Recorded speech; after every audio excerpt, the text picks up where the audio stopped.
Hello အဖေ good law လူငယ် line တွေ ပေါ်မှာ အရက် နာမည် တောက် ကြီး တာ နေတဲ့ များနေတယ် AI ဗီဒီယို ငါအကြံ တွေကို ပေးချင်တယ် မိမိကိုယ်တိုင်ဖုန်းကိုပဲအသုံးပြုပြီးပြုလုပ်ပုံကိုလုပ်ပြသွားမှာဖြစ်ပါတယ်ကျွန်တော်ဒီမှာအသုံးပြုထားတဲ့ application ကတော့ Canva ဖြစ်ပါတယ်အရင်ဆုံးကိုမှ Gmail account တစ်ခုရဲ့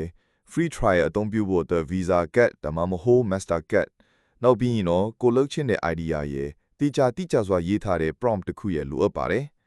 ဟုတ်ပြီဒါဒီအကုန်ဆုံးပြီးဆိုရင် Canva ဆိုတဲ့ application ကို download လိုက်ပါမယ် application မ down ချင်လည်း website ကနေလုပ်လို့ရပါတယ်အရင်ဆုံး account sign up လုပ်ပါမယ် sign up လုပ်ပြီးသွားရင်ဘေးကဘားလေးကိုနှိပ်လိုက်ရင် try pro for 30 days ဆိုတဲ့ခလုတ်လေးကိုရွေးချယ်လိုက်ပါပြီးရင်နောက်ကဆင့်မှာ start my free trial ကိုရွေးချယ်လိုက်ပါပြီးရင်အိမ်မှာပေါ်လာတဲ့ payment methods တွေကအဆင်ပြေရာတစ်ခုကိုရွေးချယ်ပြီး card number တွေထည့်လိုက်ပါပတ်စံကချက်ချင်းဖြတ်မသွားပါဘူး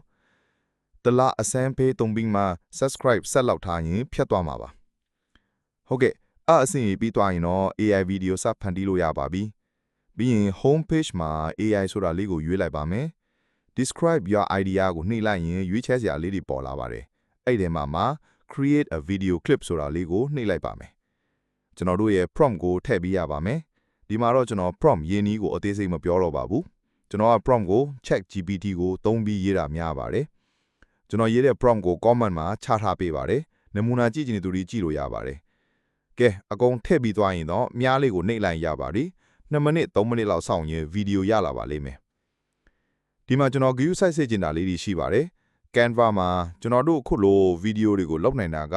account တစ်ခုမှာတစ်လ8 second ဗီဒီယို9ခုပဲရှိတာကြောင့်မို့လို့ prompt ကိုတေချာရေးပြီးခိုင်းဖို့ကအရန်အရေးကြီးပါတယ်ကိုကတဲ့ကပတ်စံဒီဖြတ်မတော်အောင်ဗီဒီယို9ခုဖန်တီးပြီးတာနဲ့ unsubscribe ပြန်လုပ်ဖို့လည်းမမေ့စေချင်ပါဘူးခင်ဗျာအားလုံးအစီအမံကြပါစေ